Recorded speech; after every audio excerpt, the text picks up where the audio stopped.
Welcome to the Dungeons & Dragons information portal, the D&D InfoPort.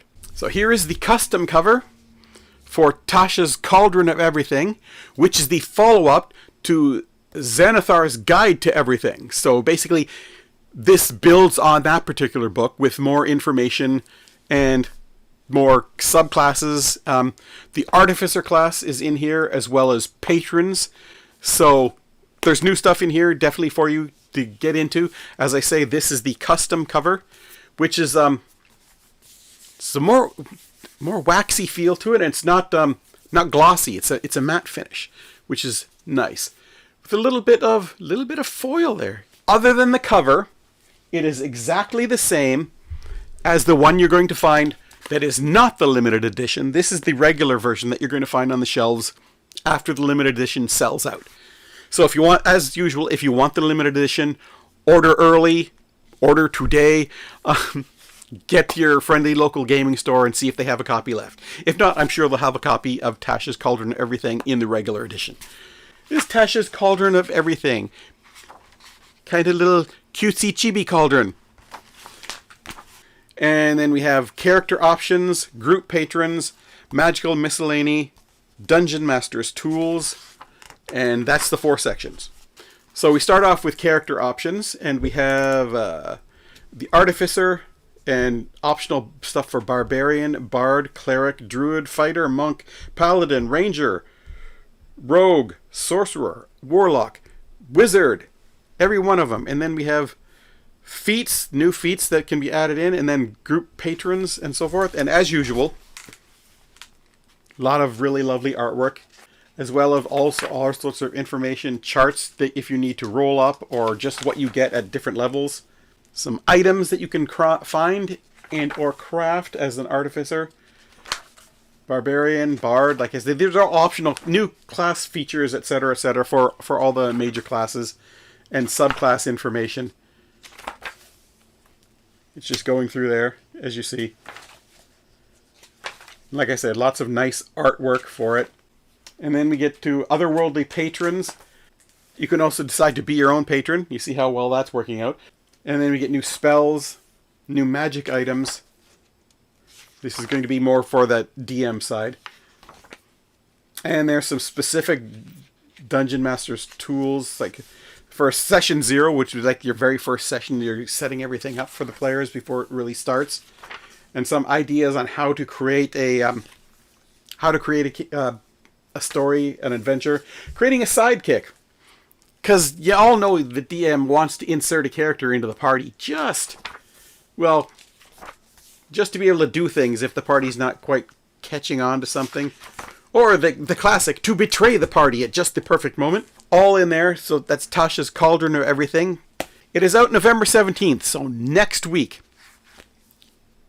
What's today? Today's the 12th. 5 days from now. Depending on when this actually comes out. November 17th, it will be in stores. If you've pre-ordered, you should be getting your copy sometime around then. The Great Dalmuti, which is a card game that has been D&D themed.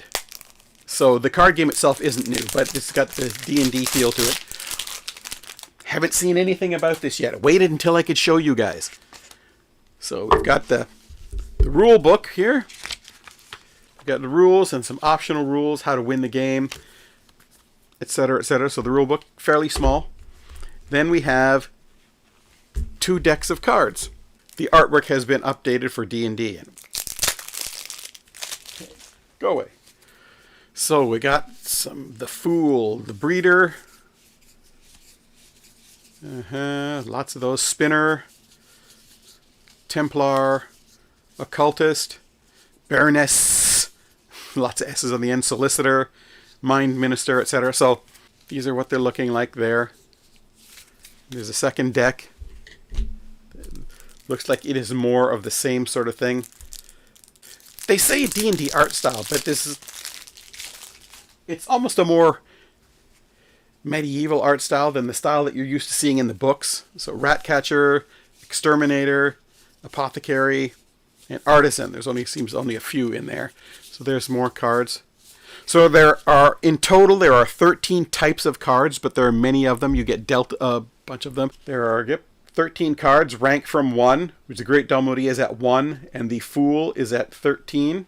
And the object of the game is to get rid of your cards as soon as you can. Play starts with the player who has the lead plays a set of cards of the same rank face up. The set is simply 1 or more cards. The Great Dalmuti has the lead in the first hand, and then play proceeds clockwise. On each turn, a player can either play a set, which must contain the same number of cards, but of better rank. So if somebody puts down 4 3s, you would have to play at least 4 4s, or you can pass. So you might be out of luck if somebody just happened to have a lot at once and slammed them down.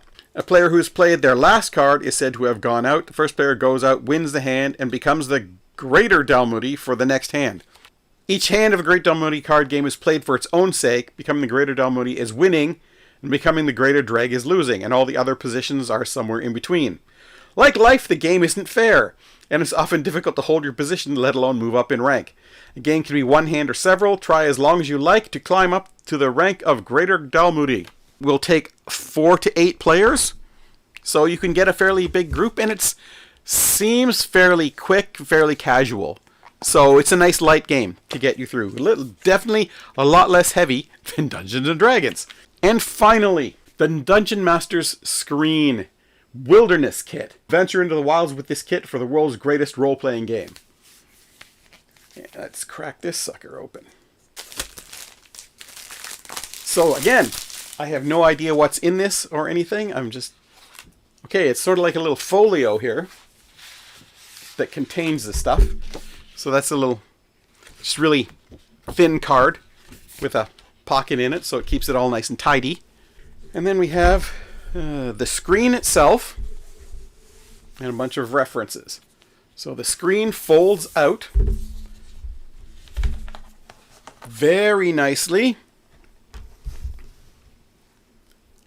And you can't even see your DM over it. On the other side, so rather than just artwork, you have a whole bunch of information that is required by the Dungeon Master that is nice to have quickly available. So things like travel pace and basic cost for services, encounter distances, food, drink, and lodging prices. All the things that your players are always asking you every time they go to a city or every time they start a battle. They're asking for the same information. And it's all here quickly for you. So stuff like conditions for blinded, charmed, deafened, frightened, grappled, incapacitated, invisible, paralyzed, petrified, poisoned, prone, restrained, stunned, unconscious, extreme cold, extreme heat, concentration, long jump, high jump, suffocating, object hit points. All that stuff is right there, ready, quick access. And also blocking so that the players can't see when you fudge a roll, so they don't all die in that encounter that was looking a little more troublesome than you had thought. That never happens. Then we have some other reference sheets, so wilderness journeys and all the things you should be looking for in that, and then charts for the stuff.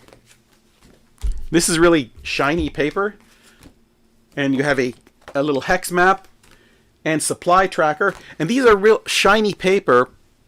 Not guaranteed, I haven't got one to test it, but it feels like you might be able to use a dry erase marker or a grease pencil and then wipe it off, because this is really slick.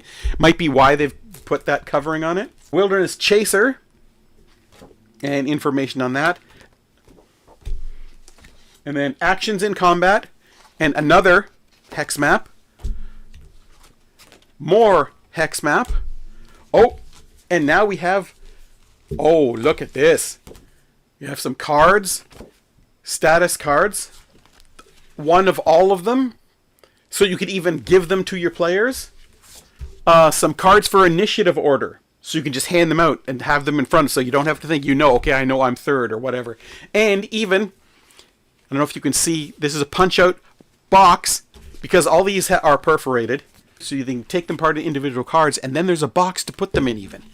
So that is a really nice, well-thought-out bit of kit there. It's all handy tools, and as I said, it all comes in this nice little folder that you can pack them all away in, and then fold it down, and it's all nice and tidy, easy. We shove it in your backpack or your briefcase or your messenger bag, whatever you're carrying your D&D stuff to the location in. Even if not, even if you're doing a Zoom set up. That's all the information really quickly available. That's about it for this edition of the D&D InfoPort for the Tasha's Cauldron of Everything release that's coming up, as I said, November 17th, 2020. Thanks for watching. Click the like button and subscribe if you haven't already for more D&D related news when they give it to me. So, thanks for watching. We'll see you next time on the D&D InfoPort.